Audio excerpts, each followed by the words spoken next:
Good evening, everyone. Welcome to tonight's February 8th, 2023 meeting of the Brighton Town Board. I'm Bill Maley, Brighton Town Supervisor. My colleagues on the board from left to right, Christine Corrado, Chris Werner, Jason DePonzio, Robin Wilt. We're all pleased that you're here with us tonight. In just a couple minutes, we will be beginning the open forum portion of the meeting. That is the opportunity for members of the public to share their comments with the town board.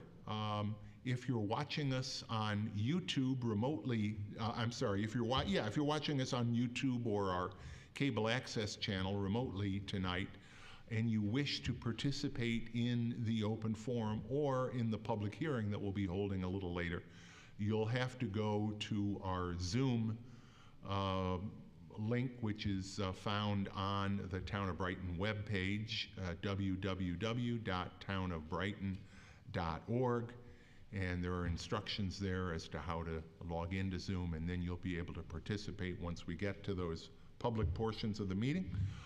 As you can see, we also make our meetings accessible to the deaf and hard of hearing community. Allie and Heather are our interpreters, and we greatly appreciate their work twice a month for us.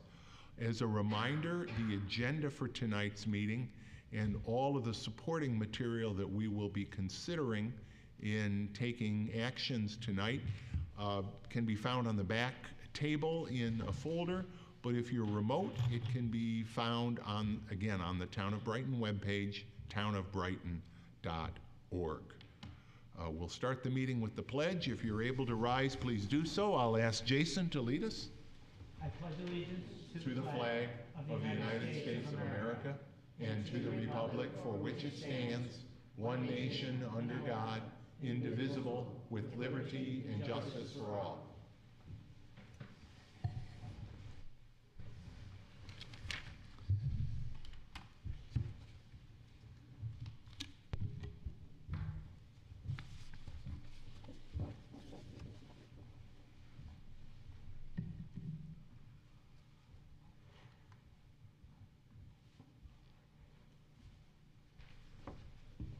Our first proclamation tonight honors Black History Month, and I'm going to invite Dr. Frederick Jefferson to please join me up here at the podium.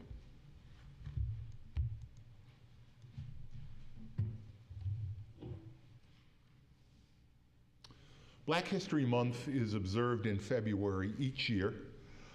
By now, it should go without saying, but let me say it, Black history is American history. And in the same way, here in Brighton, Black history is Brighton's history. The Town of Brighton, the Brighton Central School District, the Brighton Memorial Library are all celebrating Black History Month with a series of events that began last Friday with Thomas Warfield, the director of dance at RIT and NDID, doing a book sandwiched in, one of the library's lunchtime book reviews. But you know, when Thomas Warfield presents a book, you know you're listening to an educator.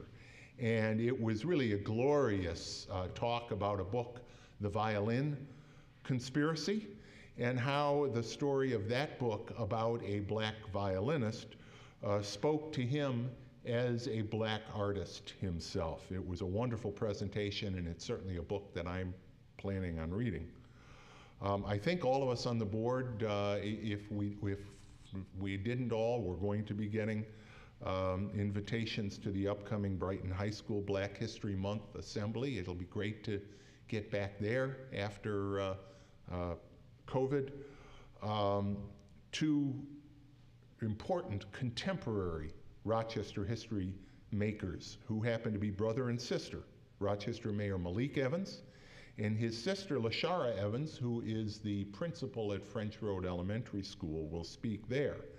And later this month, on February 16th, at 6 p.m. in this very room, our Chief Diversity Officer, Miriam Moore, will moderate a Black History Month panel discussion featuring Lawana Jones, Chief Operating Officer of the United Way of Greater Rochester, Adrian Hale, who is the Director of Economic and Community Development for Foundry, and James and Carolyn Blunt, publisher, president, editors, you name it. The Blunts do it at About Time magazine. But tonight, the Brighton Town Board is issuing its proclamation celebrating Black History Month, and in doing so, we also honor one of the icons of the Brighton community, and you are that. A Black history maker, Dr. Frederick Jefferson. I learned tonight, actually, that Dr. Jefferson's career at the University of Rochester now spans 50 years. Remarkable.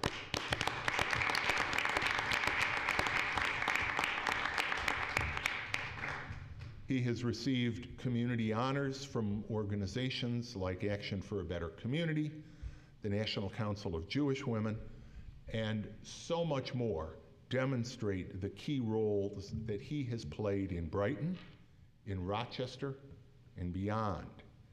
And after talking with and listening to Dr. Jefferson, you will very quickly know that he isn't done making history yet. So I'm going to read our Black History Month proclamation, and then I'll invite Dr. Jefferson to share his thoughts. Whereas since its establishment in 1976, Black History Month has become increasingly influential in educating our country about the significant contributions African Americans have made to the social, scientific, and cultural growth of the United States.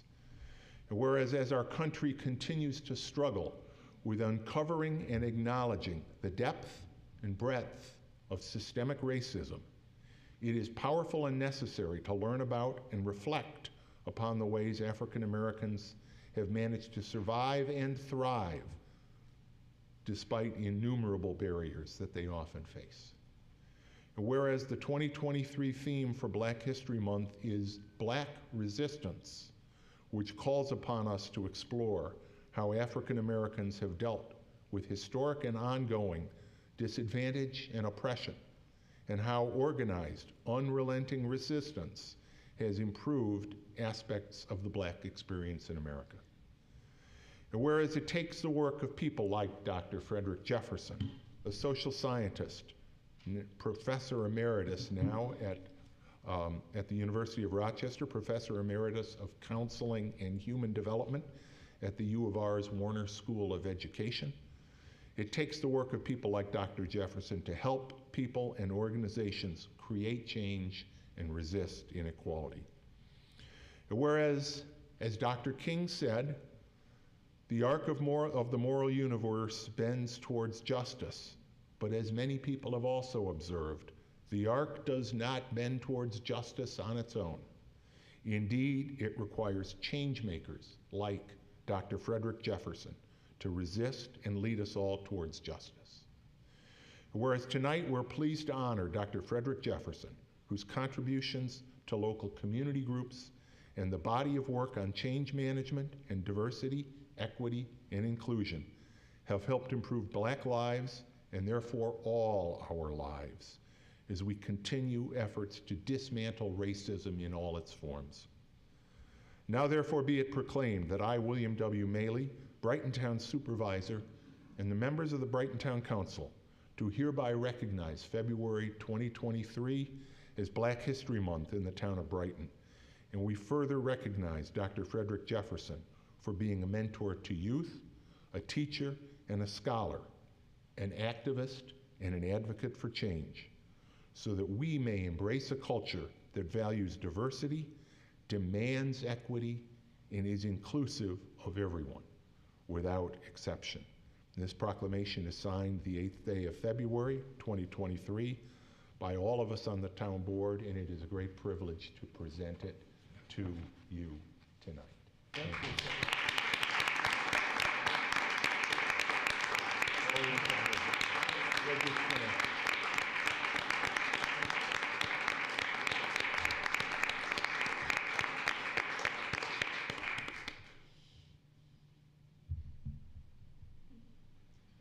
Jefferson, the podium is yours. Thank you so much. I am so honored to be here this evening. One of the greatest pleasures I have is being a Brighton resident. I mean, the work of Bill and this group has been so tremendous over the last couple of years in terms of dealing with the issues of how do we come together and make peace with one another. So thank you so much for having me here this evening. I want to just share with you, I know you have work to do, so I'm not going to take a long time. I want to share with you some of a couple of thoughts that came to mind when I was in a discussion with Bill about this evening. And it has to do with history. You heard him say that the history is not done. And so one of the things that I enjoy doing these days is creating haiku poems. Anybody familiar with that? You know, a haiku poem is a 5-7-5. You know, 5 beats for the first line, 7 beats for the second line, and 5 beats for the third line. And so, I want to share with you 2 poems this evening that raised my consciousness was raised in these 2 areas. And the first poem, it goes like this: a recognition, contribution, history. Everyone lives it. See, a recognition, that's 5. Contribution, history, everyone lives it. Now what I mean by that is that it's just so wonderful to be recognized, but we all can be recognized because we are all part of the history of who we are and who we are becoming, and we can contribute to the history of where we live. And it is so important for our children and grandchildren to know the history of their family and the history of their lives. So that was the first thought I had today as I was thinking about this evening. A second one that I had, I'll read this poem to you. Acts of hatred hurt. They challenge us to forgive. Shared healing brings peace. All right? Acts of hatred hurt. They challenge us to forgive. It's not easy to forgive. Shared healing brings peace. And where I'm coming from with that one is that so many ugly things happen in our country and in our communities, and we have a way of punishing folks. When we punish, we don't really change the world. Is there a way that we can forgive and find a way to find a healing space for each one of us? That's not easy, I know. But I heard a talk today that was given by Wade Norwood, a graduate of the University of Rochester, and he was a student when I was there. Now he's the CEO of the Common Ground Health, and he gave a talk this afternoon, and he quoted a sentence or 2 from Nelson Mandela, and I want to read that to you, and I'll be finished. No one is born hating another person because of the color of his skin or his background or his religion. So we're not born to hate. We learn how to hate. People must learn to hate, and if they can learn to hate, they can be taught to love. For love comes more naturally to the human heart than its opposite. And so that's what I'm working on these days, is trying to find a way to find a healing space for those ugly hurt situations that we encounter and each day. And I don't want to give up on this work. So thank you again for allowing me to be here this evening, and I really appreciate the recognition. Take care.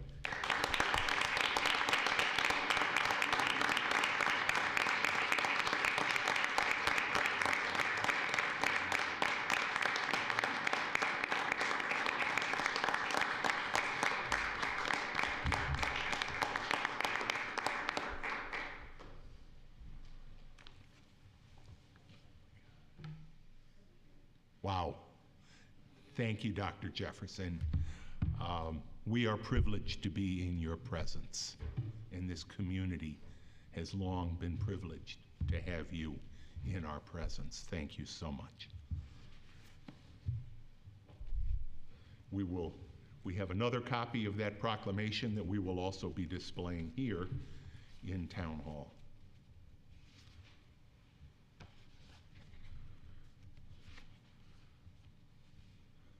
Our next proclamation tonight is to recognize Oviedo, Spain, and its mayor, Alfredo Cantelli Fernandez, and Colegio Internacional Meris, who will be hosting students from Brighton High School in an exchange program later this month. We appreciate the hospitality of the school, the mayor, and the community in Spain for hosting our students from Brighton, and the opportunity that those students will have to learn by experiencing time in a different country, in a different culture. And we fervently hope that this will lead to ongoing exchanges between our two communities. I'll read the proclamation. Whereas acquiring knowledge through hands-on experience is perhaps the most valuable educational tool, and there is no better way to learn about a people and their land than to physically visit them and become immersed in their daily living.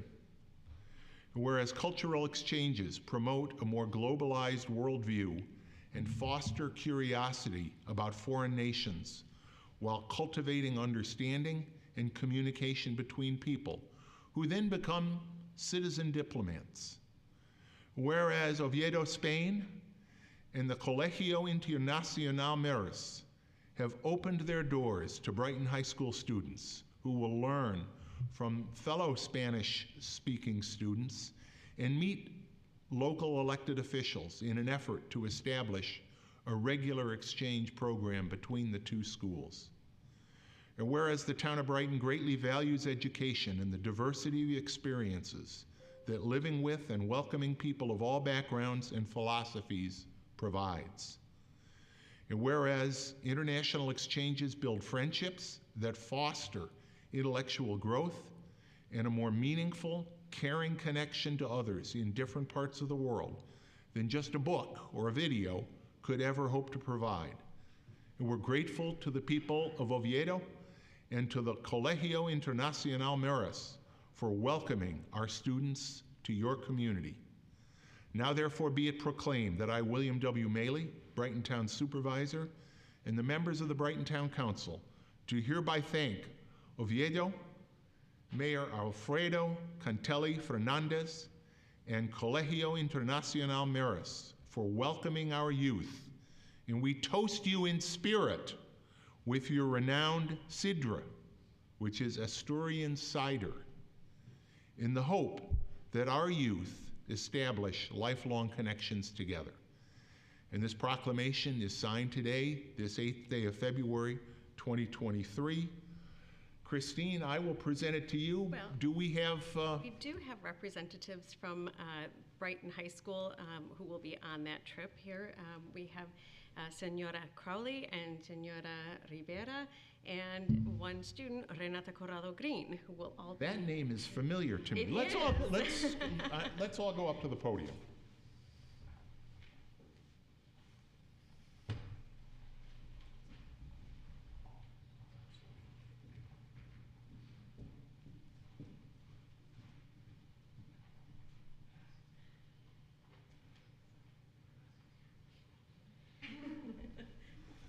So let's get a picture here. You definitely need it.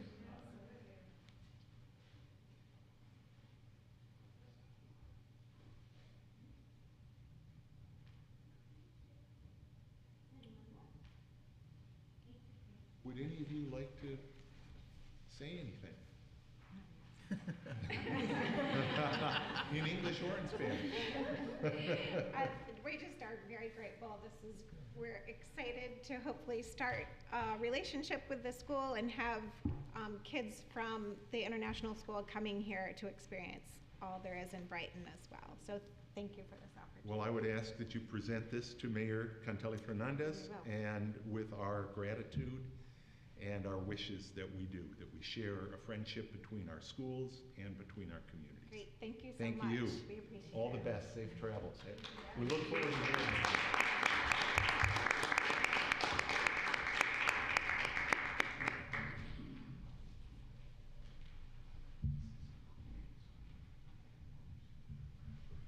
I would like to note, though, that our students will not be sampling the sidra.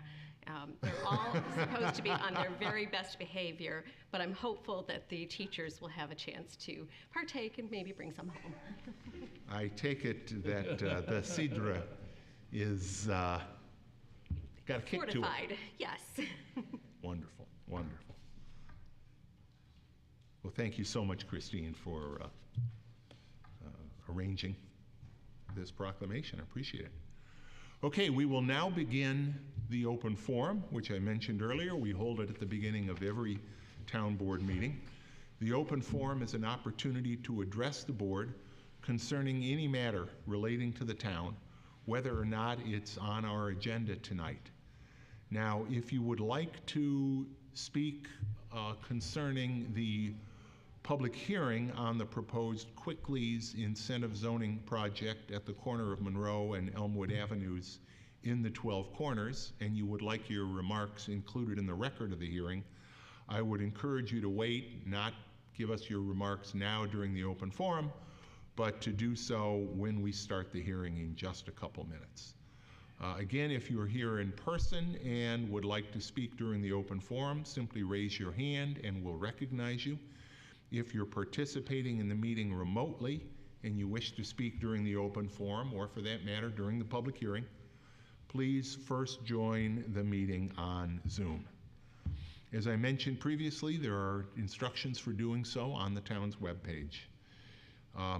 To be admitted from the Zoom waiting room, please use the Zoom raised hand function. I ask all speakers during the open forum, whether you are here in person or speaking remotely, to please state your name and address. Please limit your remarks to 3 minutes. I'll give you a 30-second warning before your time expires. We may not be able to answer your questions if you have questions for us, particularly if those questions relate to a matter that is not on the agenda tonight. But our goal here during the open forum at every meeting is to give you, the community, the opportunity to share your thoughts with the board and for us to be able to listen to your words. Therefore, please direct your remarks to the town board and not to the room or to other speakers. Please refrain from any personal attacks and from outbursts of any kind during the open forum, out of respect for the speakers and for the time of everyone here tonight. So let me ask, is there anyone here? I see Judy Schwartz. Please come up to the podium, Judy.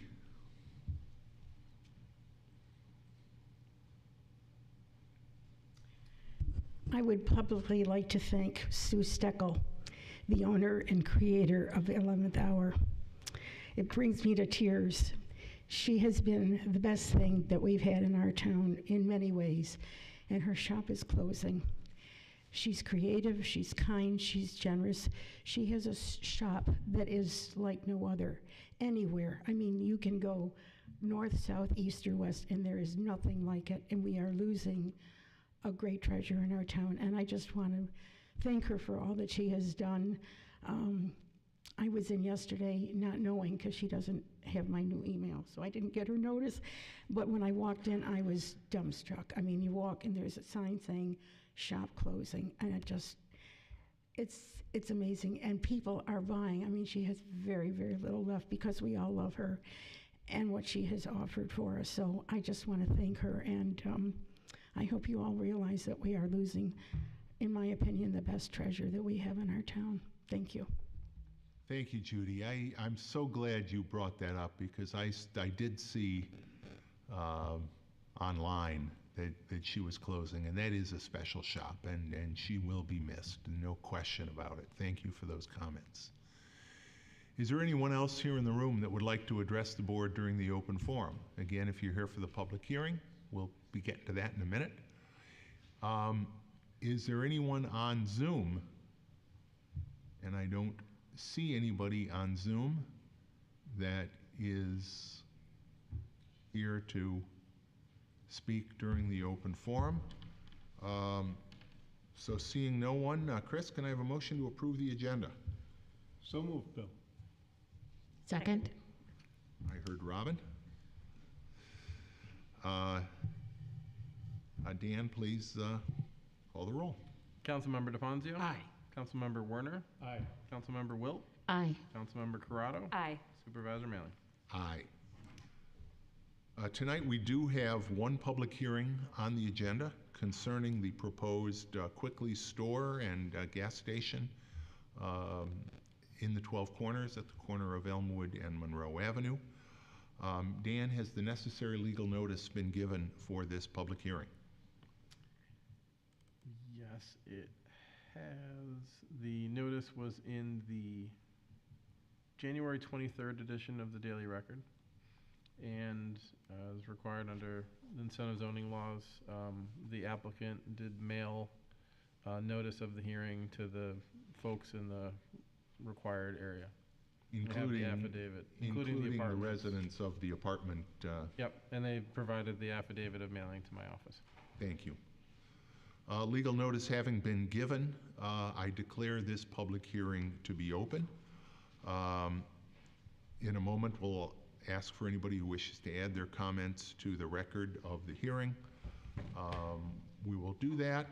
We do have an item of communication noted in the agenda from Mr. Sam Rinaldo, and I will ask that that communication be included in the record of the hearing. But we have Attorney Jerry Goldman here on behalf of the applicant, and I will turn the podium over to you to make the presentation on behalf of the applicant. Great, thank you. Mr. Supervisor, members of the board, my name is Jerry Goldman. I am a proud resident of the town of Brighton at 59 Branchwood Lane. I have an office for business at the Woods Oviatt Law Firm at 1900 Bausch and Lomb Place in the Legacy Tower downtown. With me this evening on the application is Lou Terranoli, who is the Director of Real Estate for Quickly's. We're here tonight to talk about an incentive zoning application to revitalize the southeast corner of Monroe Avenue and Elmwood Avenue, which currently is occupied by a mobile gas station and repair shop, and behind it, a building which houses currently a hairdresser and day spa.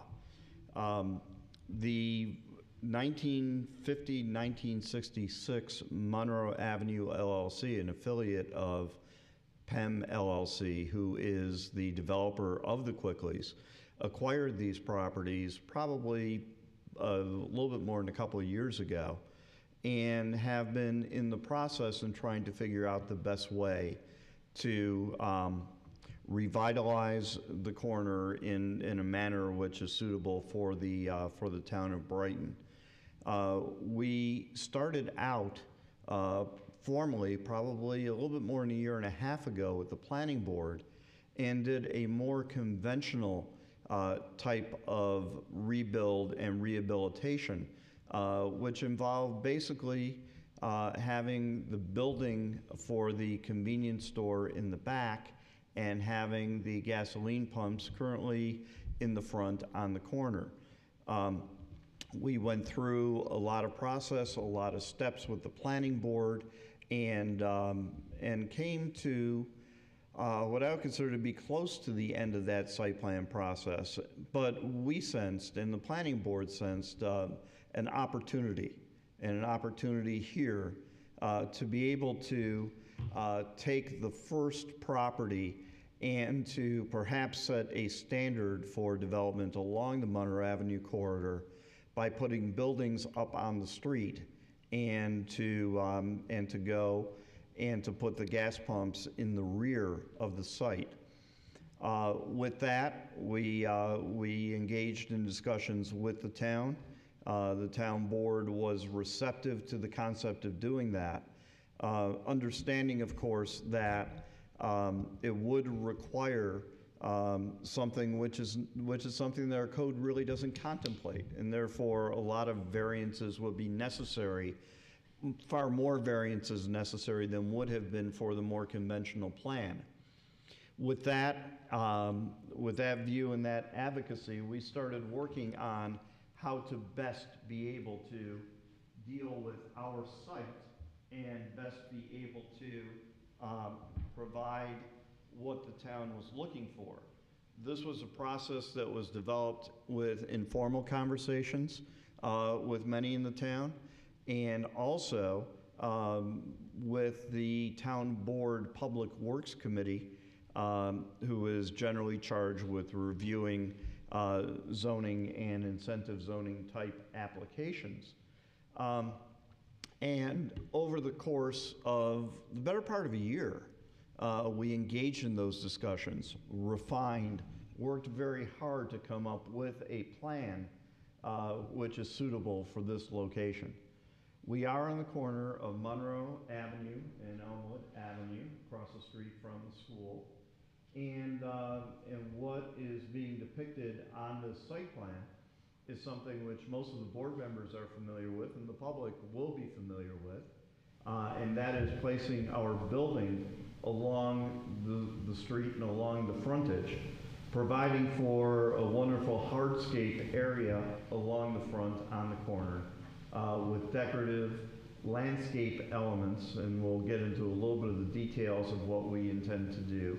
A covered patio, architectural design in this area, and something that I would venture to say that no other gasoline vendor is willing to do, and that's to put the pumps in the back of the site. And the reason for that is a couple of reasons. One, they do want it to be prominently displayed generally, but also this requires there to be two entrances, because this is a fully functioning front entrance along the street to be easily accessed by sidewalks along Monroe Avenue and Elmwood Avenue for people who will be traveling, and we want to encourage, of course, as much as possible, people using alternative means of transportation. So that front area is going to be accessible, as well as the rear area having to be accessible in conjunction with the gas pumps itself. Just talking about the site, right now currently there are at least 4 what are referred to as curb cuts or point of access on Monroe and Elmwood. That will be restricted down basically to 2 areas.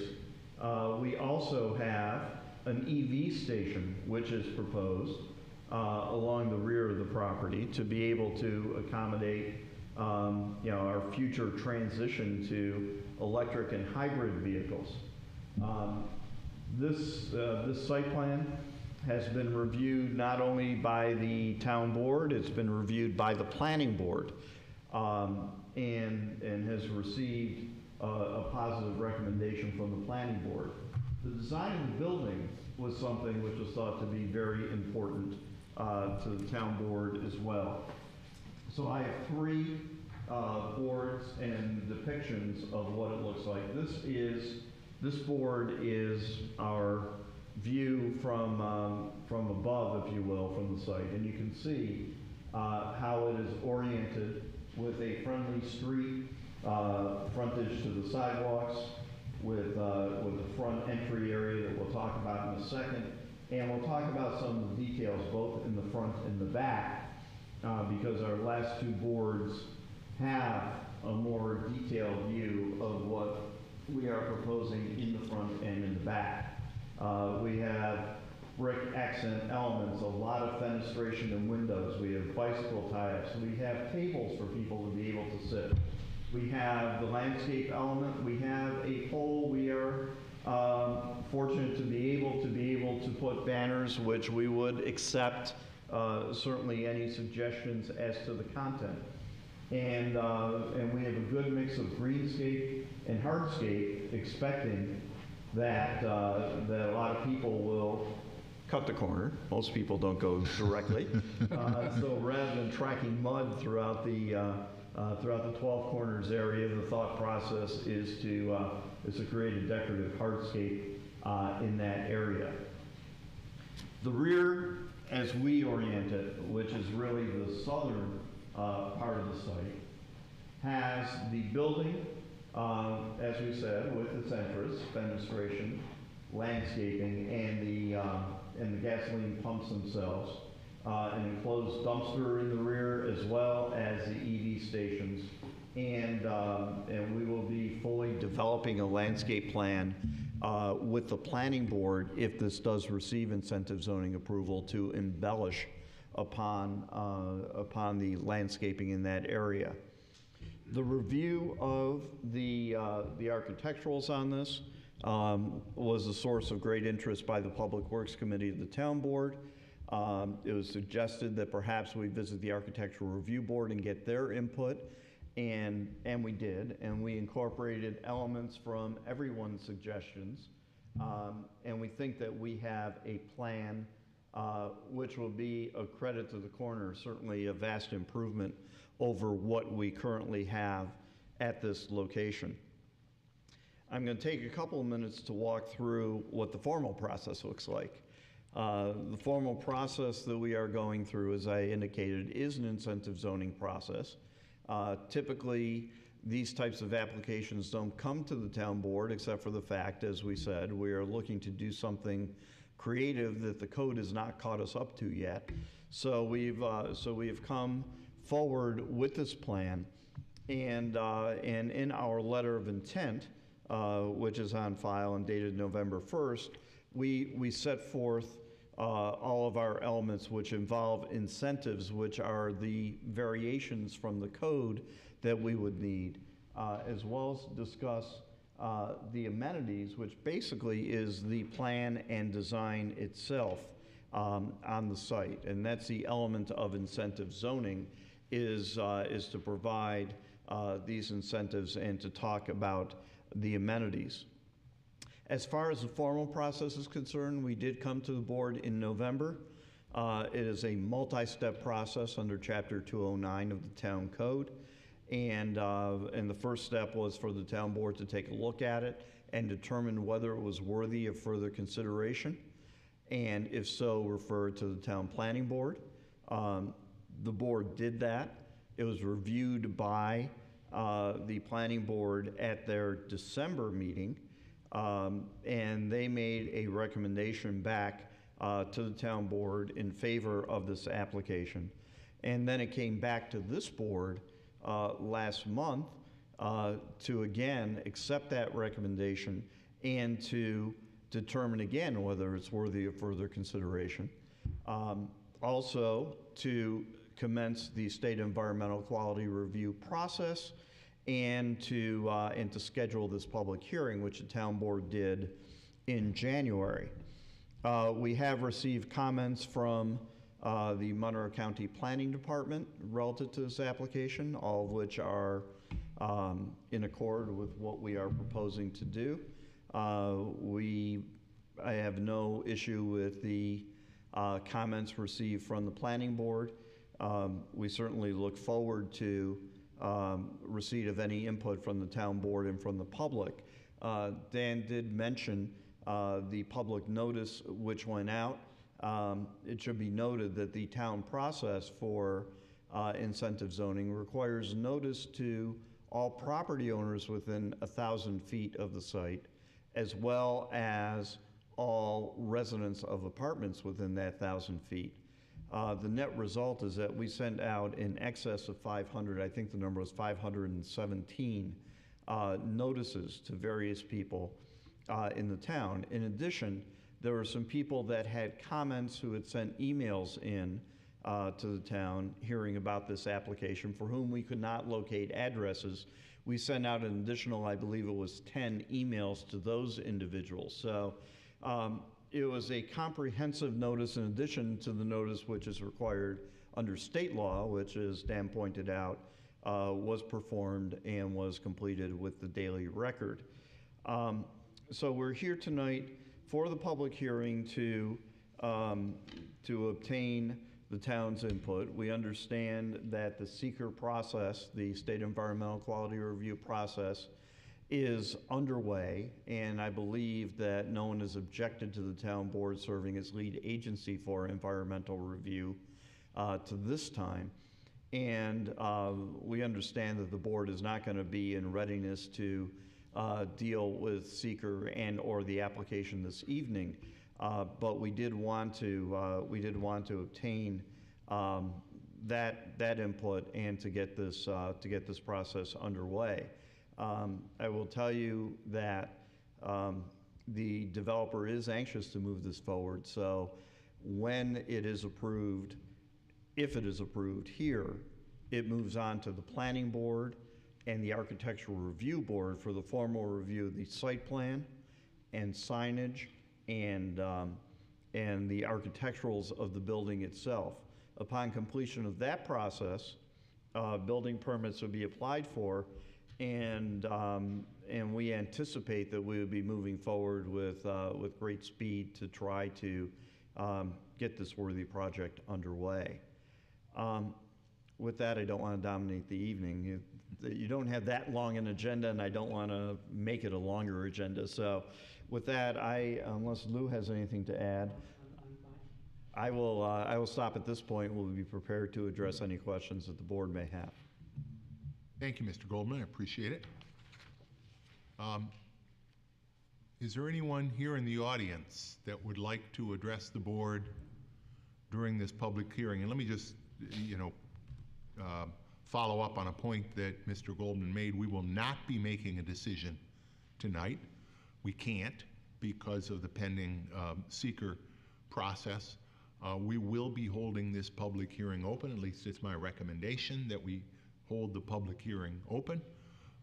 So this will not be the community's only opportunity to speak to us. But if you're here, or if you're here on Zoom, we do want to welcome you to be able to speak to us. So is there anyone here in the room tonight that would like to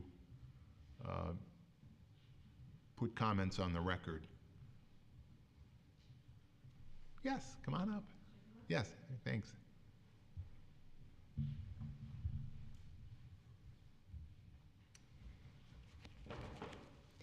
Hi, I'm Heather Coyne. I live at 382 Hollywood Ave, and I'm just here to show my ardent support for this project.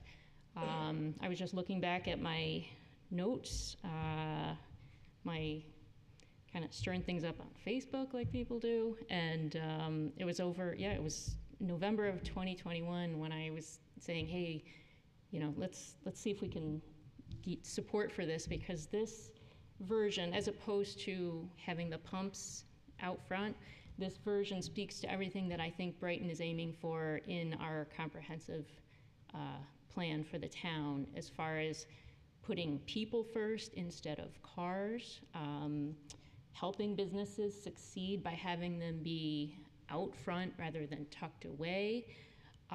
It also, if you're standing in the middle of the green space in town, which is this little jewel but often doesn't get used on the regular, because kind of when you're standing in it and you look in every direction, you see parking lots, you see gas pumps, you do see the school, but it's not people focused. And if you have something like this, you can look across and you could see in the future, if this happens, you'll see people like me and my husband sitting there drinking coffee and reading the paper, and not getting hit by the sun because there's coverage at these little tables. You're going to see, I know my daughter going and getting whatever Quickly's version is of a Slurpee. That's definitely going to happen. So, and I think it also works well with the school being there.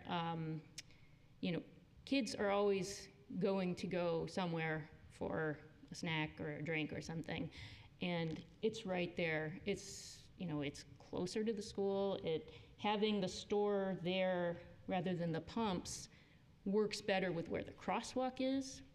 And overall, I think having people out front there, having, interacting, talking to each other, I think it helps just push us more in the direction that I think we want to go.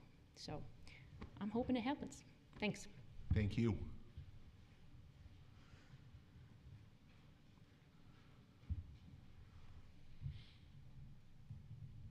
Is there anyone else here that would like to address the board? I do see Manu Chopra on Zoom, although I now don't see. So I don't know whether he got disconnected. We'll continue. Perhaps Bridget can get him back on if he does rejoin us. While we wait to see Ken or Mike, any comments or questions that you have for the applicant? I think the commissioner and I have both been living with this project for a while now. I personally have been part of the review at the zoning board and planning board meetings. This project did go before the planning board. It has been reviewed by staff extensively. And I would be interested if any of the town board members have any comments or questions for the applicant. I think the applicant would be interested in hearing any comments, because ultimately it's going to come down to your decision on this project, because it is an incentive zoning project. So perhaps, if any of you have any comments or thoughts you wish to share, whether it's on the project overall. The interesting thing to me about this incentive zoning proposal is that the amenity is the design of the project. It is, the amenity being offered here is to bring that building forward and to be in compliance with our comprehensive plan and our Envision 2028 plan, and looking forward towards what the future of Monroe Avenue should look like. It goes back to what this town has done in terms of the charrettes that it has engaged in the past. All of those concepts are being pushed forward by the change that the applicant has been willing to make in terms of their layout of their site. There is the additional amenity, and I think Mr. Goldman mentioned this, of the installation of EV charging stations as well. So I know that the applicant would be very much interested in hearing any comments or thoughts, whether it's, like I said, as to the overall project or even the details as to what should go on that corner in the open space, if you will, that's going to be on the corner where there's going to be some feature for the public to view. So, I'll start with Robin. Do you have any questions or comments for the applicant? And knowing again that we will be back, this will not be our only public hearing. No, I just wanted to say that I appreciate all of the time that you have spent working with us to make sure that this project reflects some of the built environment in the area so that it looks more village-like. I noticed that even since the last time that I've viewed the project, there has been increased brick fascia. And so I will just say that I noted that, and I appreciate that you have been very flexible and willing to work with our Architectural Review Board and the other committees in order to make this project really something that will be potentially a jewel that starts more construction along these lines in that very important area, that thoroughfare for the community. So thank you for the work that you've done, and I look forward to continuing to work with you on this. Great, thank you. Jason, any? Yes, thank you for all of the time and effort that you have put in and all of the consideration that you've given to input from the community. It reflects the plan looks great. Looking forward to going through the environmental review process and then the next steps. Just wondering if in one of the prior submissions, do we have a chart or something that shows what variances would be required under a traditional project, and then what incentives are being requested? That is Spoken like a former member of our zoning board, I would note. That is the code compliance items are set forth on the actual site plan that we have. They're also called out in the letter of intent, both the incentives and the dialogue about the amenities. And that was the letter of intent that was submitted in November. That's correct. November 1st is the date of the letter of intent. Okay, great. Thanks, Jerry. Chris? Thanks, Bill. I just want to say I've served now on the town board. I'm in my 12th year, and this has been a really refreshing process. We've seen this application for 2 or 3 public works meetings. At least 2. At least 2 recently. And this is just a prime example of a developer that embraces community input rather than tries to confront the process. But you've engaged the planning board, the architectural review board, and well, the zoning board as well, in the process with an eye and an ear towards getting good ideas from the community of what would be pleasing to us, and for the comments that we made, and for a developer to actually say, Chris, that's not a bad idea. Maybe we should put a hip roof on that on the canopy in the back. And awnings, sure, awnings would fit real well with the way it looks on the other development sections, developed sections of 12 corners. There was no, a blowback on any of those things. They were, gee, that'd be great. We'd be happy to do that. And then lastly, you had talked about putting some sort of an architectural or sculptural item out front, and the suggestion that, well, how about a harp lamp out there? Which would really, say, this is Brighton. So just the developer's attitude in bringing a project to us that asks us to give input, it's just been a refreshing process, and thank you. And that's not to say other developers haven't been as responsive, but it's just the tone of our discussions have just been a pleasure. If I can just add a couple of comments to that. The folks at Quickly's are exemplary in that regard. We think of gas station development as being kind of cookie cutter and everything else. They have all sorts of locations. They have urban locations. They have suburban. They have some which are tailored more to the traveling public along highways. And they take great care to try to match up what fits within those communities. And it's great for me because very often I'm negotiating between the town and my client. In this case, it's more like let's work together and get this done. I will make one note though, because I know we do have a zoning board member in the room.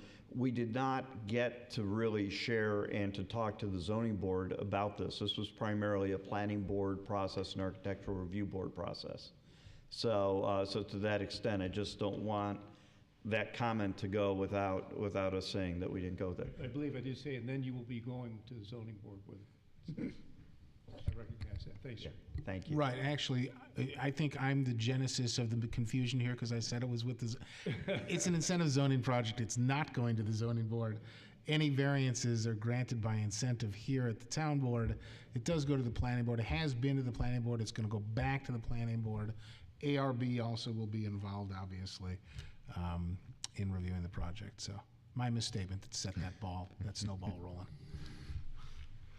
Thanks for making me look good, Ken. Christine, Well, speaking of zoning board, as another alum. Exactly. We grow them well out of zoning board and launch us into other roles within the community. But as the zoning board representative to the comprehensive plan steering committee, I feel a great sense of ownership over what the community encapsulated in terms of the vision that we have for the center of the most iconic part of Brighton. And when the Facebook conversation started, as Heather Coyne alluded to quite a while back, I was a little trepidatious about what might be coming to the most important part of our built environment. And the collaborative discussion that has ensued has calmed my trepidations, my fears.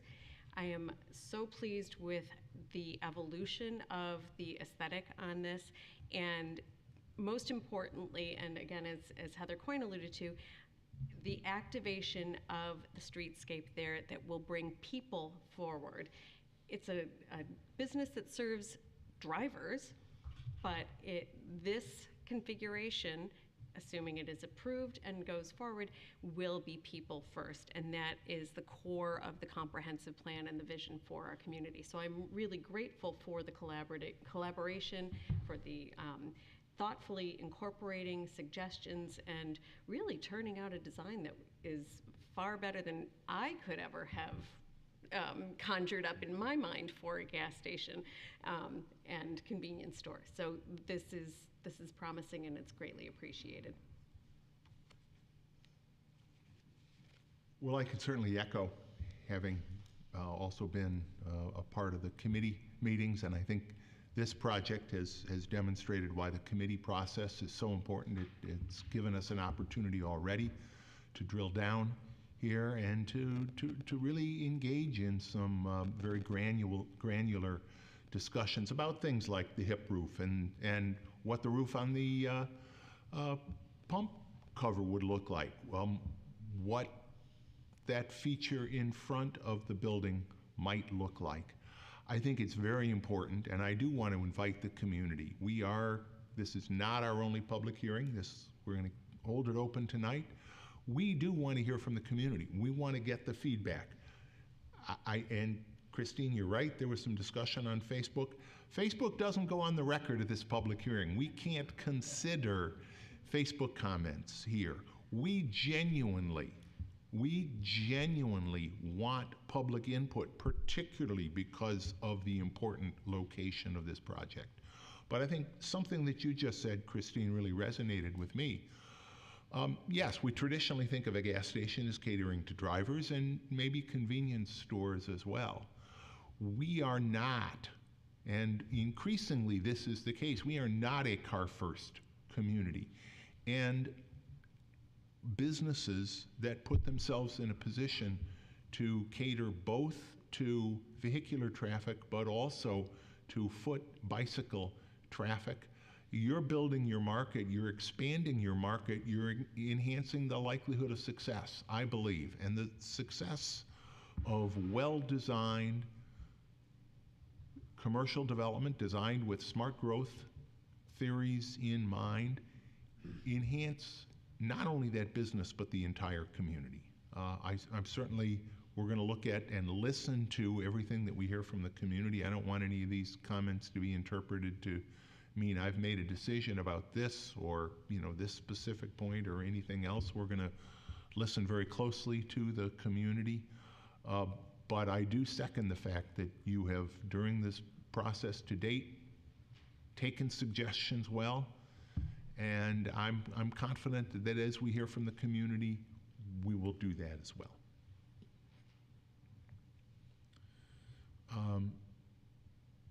Any more more questions from the public? Any more questions or comments from staff?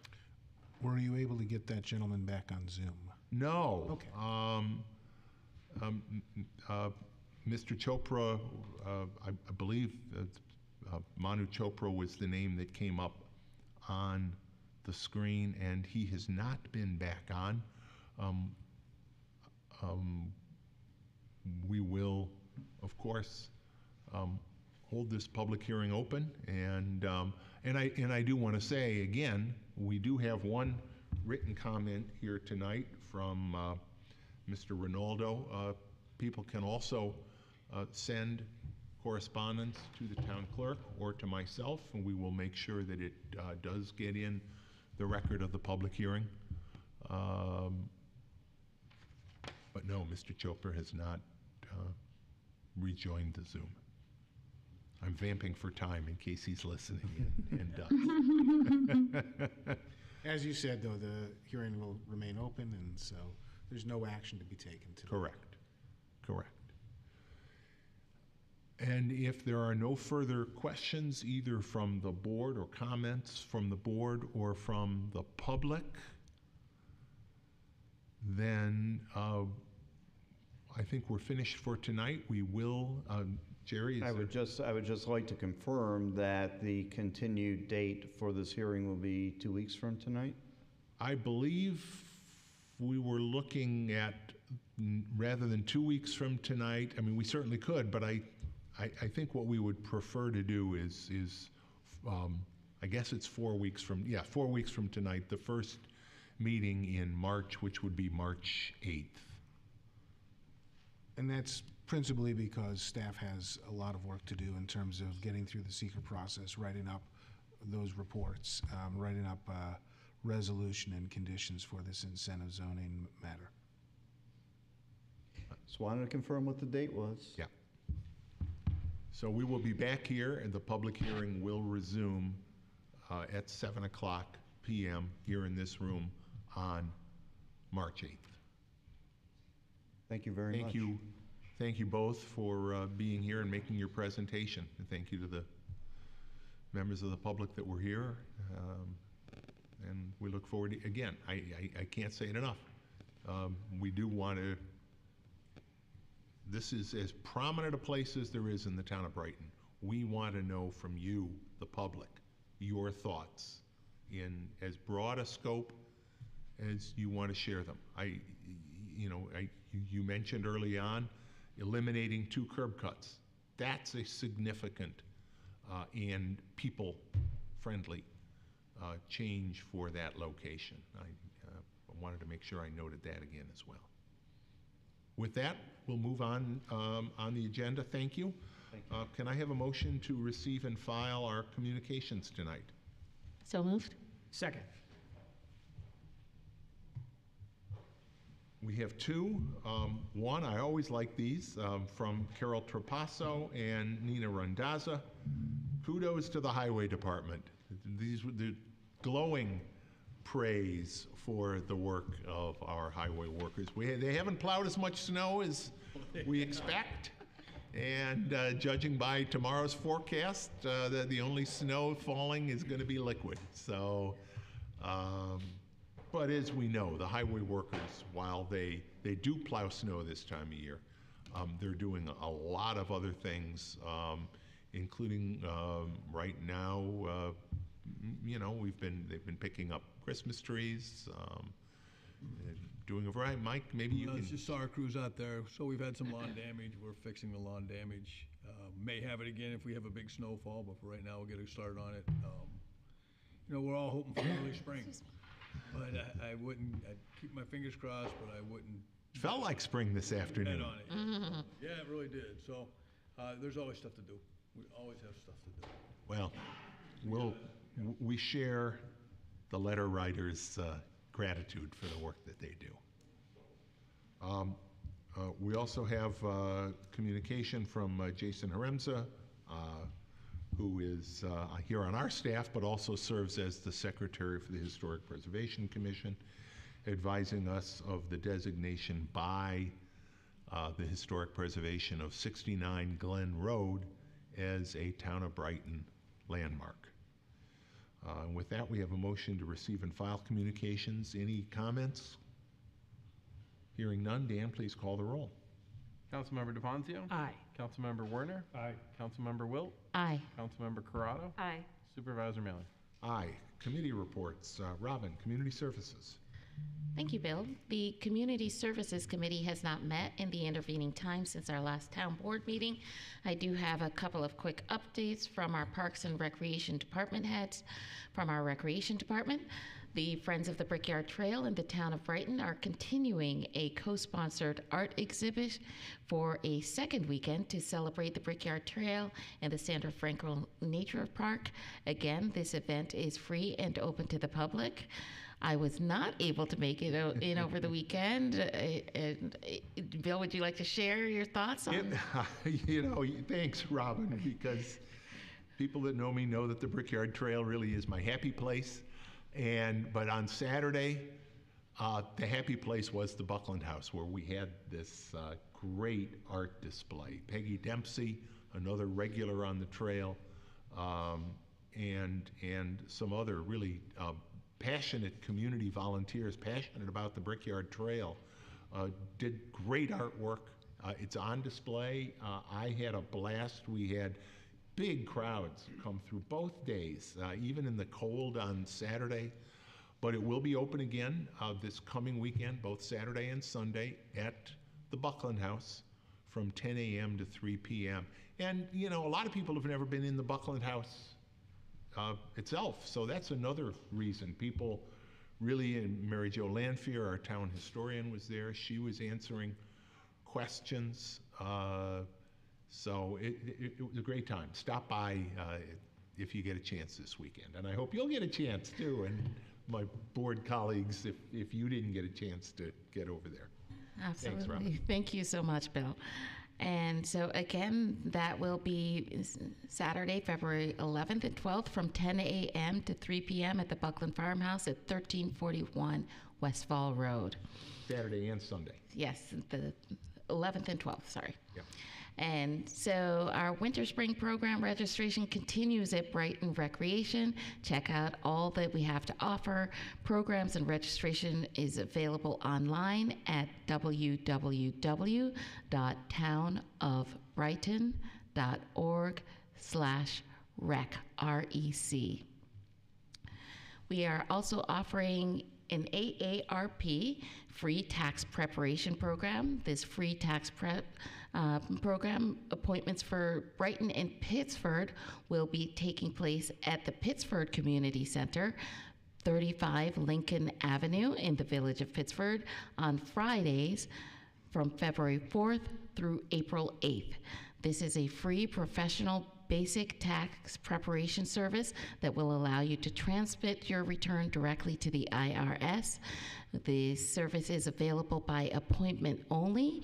You may call the Recreation Department at 585-784-5060, extension 0 to participate. Other upcoming programs of interest at our Recreation Department include our recently reinstituted preschool programs, yoga, a cornhole league, Pokemon camp, creative art, gardening with a pro, and so much more.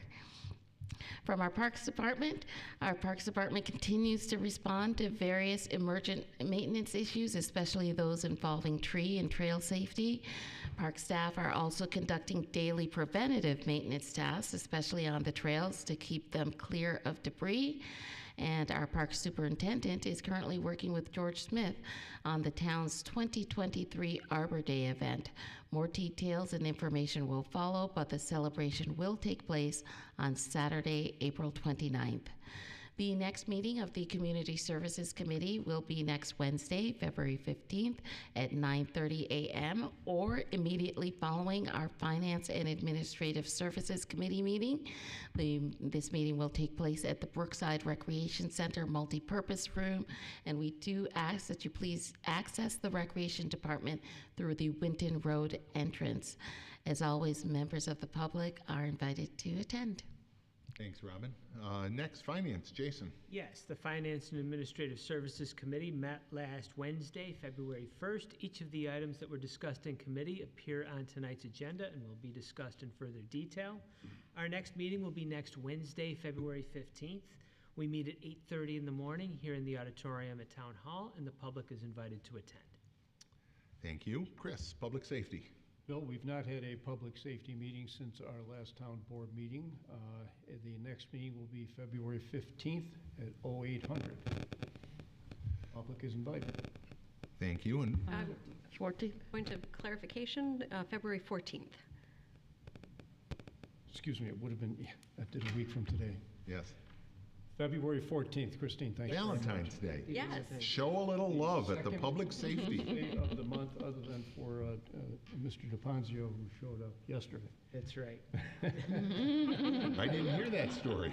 I was 7:55 wondering where everybody was. Ouch. And I did my other job early. Surprised everybody. That's impressive, that you... Christine, Public Works Committee. And Public Works Committee also has not met since our last town board meeting. We will be convening on Tuesday, February 14th, Valentine's Day, at 9 a.m. or immediately following the conclusion of the Public Safety Committee meeting. And you were not here yesterday, too. I was not here You weren't yesterday really. for any meeting, but I'm eager to be here on Valentine's Day because I love Brighton, as we all do. And who doesn't love highways and sewers? No civilization without them, so all for them. Thank you for those reports. We'll move on to new business, reading and approval of claims. Jason. Yes, earlier today I reviewed claims totaling $788,624.88. Notable claims include to Genesee Valley Ford in the amount of $44,300, representing payment for a 2022 Ford F-250 pickup truck for the Highway Department. Also to the Depository Trust Company in the amount of $147,203.49, representing payment of principal and interest on the 2020 improvement bonds. Also to the American Rock Salt Company in the amount of $20,417.90, representing payment for road salt. Also to the Conway Beam Truck Group in the amount of $263,711.63, representing payment for a 2023 Mack Granite dump truck with plow. And finally to Terry Tree Service in the amount of $34,969, representing tree maintenance and removals. The claims all appear to be in order, and I move that they be approved. Second? Any discussion on any of those? Hearing none, Dan, please call the roll. Councilmember DeFonzio? Aye. Councilmember Werner? Aye. Councilmember Wilt? Aye. Councilmember Corrado? Aye. Supervisor Mealy?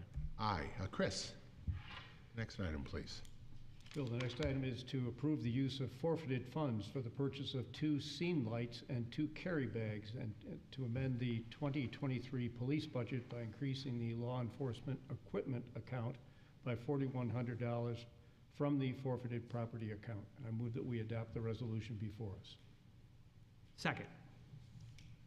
Chief, do you want to Sure, these scene lights will information help. about those? Yeah, they'll help our evidence technician. Obviously, we have to process crime scenes and things like that at night. This is seized asset money, so it's going to be budget neutral.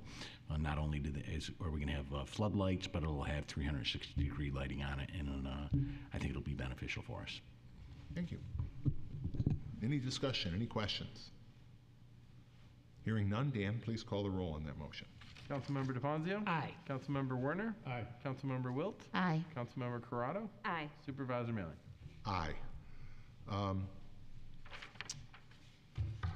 don't you do the next one too, Chris, since that's Relates to Public safety. Bill, the next item is to declare one 2016 Mercedes Sprinter ambulance as surplus to be sold at live or online municipal auction or designated for another purpose. I move that we adopt the resolution before us. Second. Who was it? Did I hear? Robin. I heard someone to my Robin, right. yeah. Robin, okay. This is pretty self-explanatory. I think we are still waiting to make a final call on exactly how it is going to be disposed of, whether it is at auction or whether it may be through a private sale. I haven't heard anything. You have not, Paula. Ken, you have not heard anything new. Okay. So we do approve this resolution. It will authorize any of those options for the disposition of this ambulance, which I think they told us has 180+ thousand miles on it. It's been 166. 160 something. So it's been well loved. And Bill, these Mercedes Sprinters were an experiment, moving away from the heavier frame, big box ambulances, and they've served us well. And it looks like they're going to continue in our fleet. Do we have any of the big box trucks left in that ambulance fleet? Don't believe so. There is one that the district still owns, yeah. It served us well at 160,000 miles, and it gets hard use. Okay, we have a motion and a second. Any further comments? Hearing none, Dan, please call the roll. Councilmember DeFonzio? Aye. Councilmember Werner? Aye. Councilmember Wilt? Aye. Councilmember Corrado? Aye. Supervisor Mealy? Aye. Christine? Yes, the next matter seeks to authorize the supervisor to renew a contract with Terry Tree Service LLC for tree maintenance and removal services for calendar year 2023. I move that we adopt the resolution before us. Second.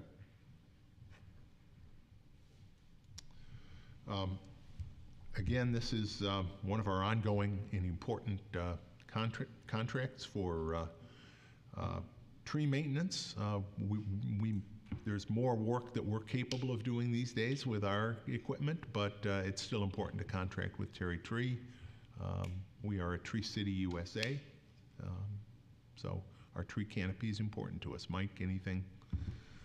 The only thing is Terry Tree had the ability as part of the contract to seek an increase in their rates. They did seek a 3% increase in their rates, which appears reasonable. And I think, Ken, you had checked and made sure that it was appropriately documented with the prevailing wage.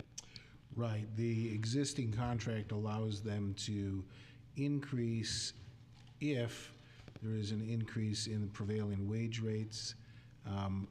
Their data shows that they provided from the state for prevailing wage rates that the average prevailing wage rate for this type of work has increased just over 3% since last year. So the 3% is within their allowance. Good. Thank you. Further discussion? Hearing none, Dan, please call the roll. Councilmember DeFonzio? Aye. Councilmember Werner? Aye. Councilmember Wilt? Aye. Councilmember Corrado? Aye. Supervisor Mealy? Aye. Jason?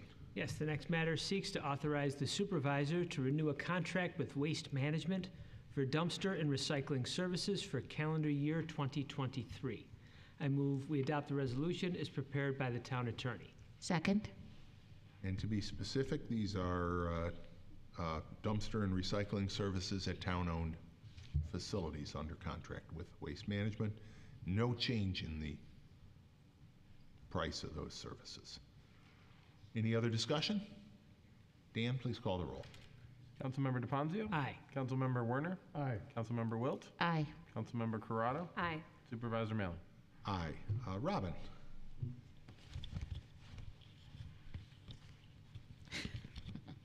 Sorry. Aye.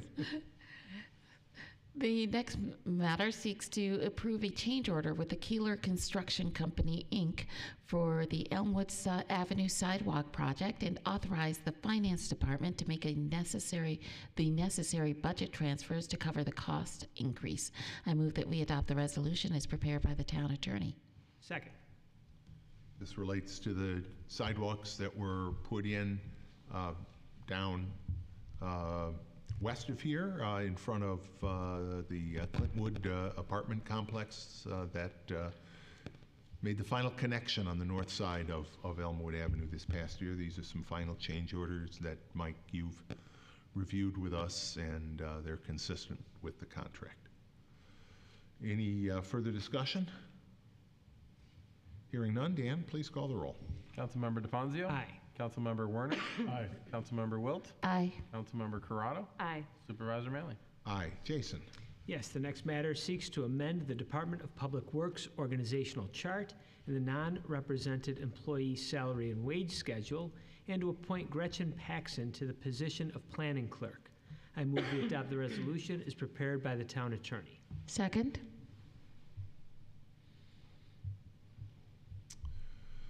Thank you. This is an internal change in her position. I think that better reflects her the scope of the work that she does and the good work that Gretchen does for the department. Took some work as these civil service things can do, and I appreciate Mike, you, and Tricia, and I think Paula, were you involved in that process as well? I can't even remember. Only at the very last minute. There we go. All right. Well, thank you all.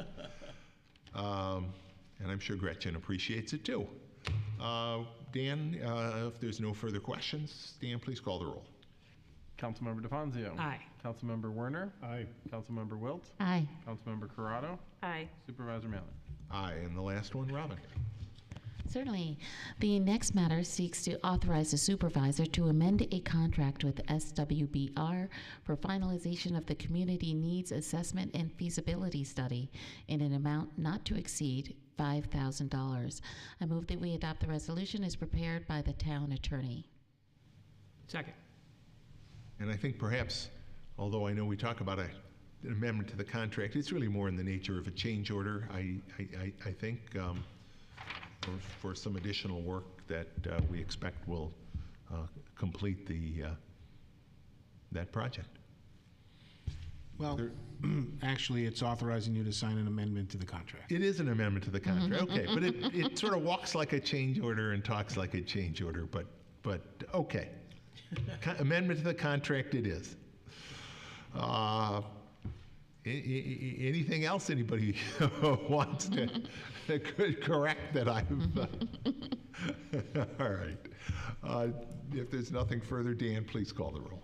Councilmember DeFazio? Aye. Councilmember Werner? Aye. Councilmember Wilt? Aye. Councilmember Corrado? Aye. Supervisor Manley? Aye.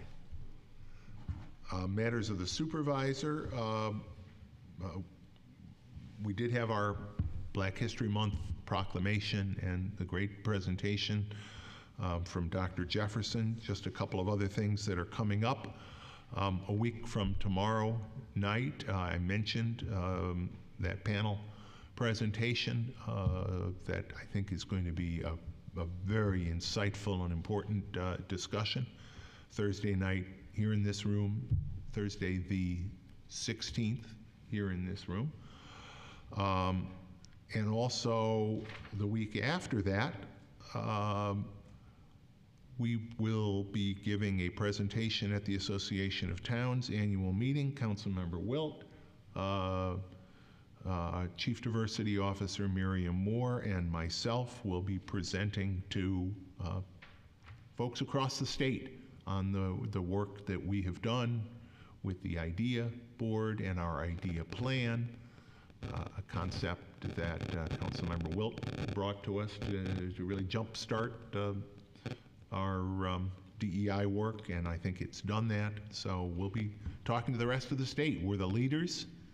We are the only town that I'm aware of in upstate New York where not only do we have a chief diversity officer, but we have a DEI plan that has been unanimously adopted and beginning to be implemented by the town and by the board. So we're going to share that good work with the rest of the state.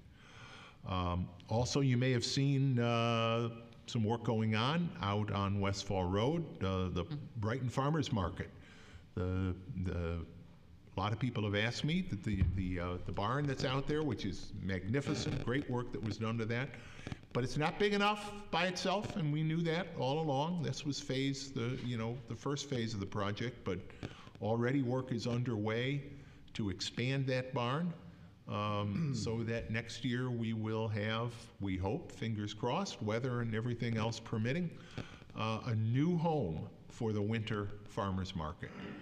They're digging footers, they're pouring concrete. I got some pictures, I guess, yesterday morning, and they're making good progress, particularly as we get a little bit warmer and milder weather. The weather couldn't be more cooperative at this time of year, so we are making great headway there. So it's moving very quickly. Wonderful, wonderful. Thank you. That's all I have. Matters of the town attorney. Bill, I do have one thing this evening along the lines of the programs you were just discussing. I wanted to let the board know, let the public know, that the Monroe County Bar Association is sponsoring an event next Thursday evening at Nazareth College called Bridging the Black-Jewish Divide, a Dialogue. And if I may, I'll just read the description. At a time when white supremacy is on the rise, hate speech has become normalized, and hate crimes against blacks and Jews have reached an all-time high, we will examine the complex history of blacks and Jews in the United States and explore current-day issues that serve as roadblocks to deep, trusting relationships. Professors Jacques Berlinerblau of Georgetown University and Terrence Johnson of Harvard Divinity School, authors of Blacks and Jews in America, An Invitation to Dialogue, will be joined by MCBA President Langston McFadden and former President of the Bar Association Jill Paperno as they unpack the myths, misconceptions, and shared history of these two minority groups nationally and locally, and model effective dialogue that creates a foundation for understanding and allyship. This event is co-sponsored by the Levine Center to End Hate at the Jewish Federation of Greater Rochester, the Konar Center for Tolerance and Jewish Studies at Nazareth College, and the Monroe County Bar Association. The event will be held at Nazareth College on Thursday, February 16th from 7 p.m. to 9 p.m. The public is invited. I believe there is a $10 admission fee for community members. Judy, yes. Ms. Judy Schwartz would like to add. I yield time to Ms. Judy Schwartz. I registered to go. It's $10 if you just go to be there. But if you're a lawyer and want credit, it's $30. But you have to register ahead of time. Yes. Okay. Yep. Thanks, Judy. Ken, I know I responded to Karen at the Federation that I'm going to be out of town next week. Asked were they going to be putting that online at all? Do you know? I do not think so, because the designation on the Bar Association site is that it's in person only. My guess is that the Bar Association does not have the audiovisual equipment in place at Nazareth to be able to record this program. I'm certainly planning on. It's a CLE, they may have it available later at the Bar Association. No. I do not think so, no. I mean, for those lawyers in the room that are here and understand how this stuff works, and Judy's absolutely right, it's $30 for a CLE or continuing legal education credits. But the continuing legal education credit type that you would get is that all too difficult to find diversity, inclusion, elimination of bias credits, and you'd get 2 credits, which you're required to get. So this is a good program. Yep. Yep, I'm planning on going. I know that it's going to be directly after the panel discussion we're having here, so it's going to be a busy night, but I think 2 really important programs. Thanks for reminding us of that. That's all I have. Thank you, Bill. Thank you. Town Clerk. Nothing lawyers like more than CLEs. Just want to note the Town and County tax collection first installment or full due date without interest is this Friday, the 10th. We'll be here every day. It's been jumping all week. Looking at some past numbers, I actually expect it to be busier the next 2 days than it has been this week, which makes my feet cry. But just want to remind everyone we do have the drop box available in the police department lobby public safety lobby, right on the wall when you walk in. It's available from 9 to 5 when the lobby is open. And the box at the rear of Town Hall at entrance number 9, which is 24/7 availability, in addition to what you can do here in the office. Any questions, give us a call, 784-5240. Thanks, Dan. You know, I know one of the things that, you know, this time of year, and not only are you collecting taxes, but filings for the various tax exemptions are going on with the assessor's office. And a lot of times, you know, we have a lot of people in the building, and that's an opportunity for folks to stop in, maybe to Public Works Department with questions or complaints or problems. And I just want to remind people, there is an alternative. We do have what we call the request tracker on the town's webpage. And that gives you an opportunity to, if you do have a question, a problem, if the sidewalk snowplow has dug up the grass in front of your house, for example. Mike mentioned that earlier. If there's a pothole, that's a great way to do it, and you don't have to time it when you're coming in to pay your taxes. And so consider that request tracker. Also consider if you're in a streetlight neighborhood, we also have on the webpage a link to the RG&E streetlight outage. So if that's your complaint, you can go straight to the streetlight outage link on the webpage and report it directly to RG&E. And that in both of those cases, that should help get the problem addressed more quickly, doing it online. Matters of the board. Then can I have a motion to go into executive session to discuss the employment of particular people? So moved. Second. Dan, please call the roll. Councilmember DePonzio? Aye. Councilmember Werner? Aye. Councilmember Wilt? Aye. Councilmember Corrado? Aye. Supervisor Maley? Aye. I do not anticipate coming back out into public session after the executive session. So our next meeting will be right here in this room, Wednesday, February 22nd. Thanks for coming, everybody. Have a great night.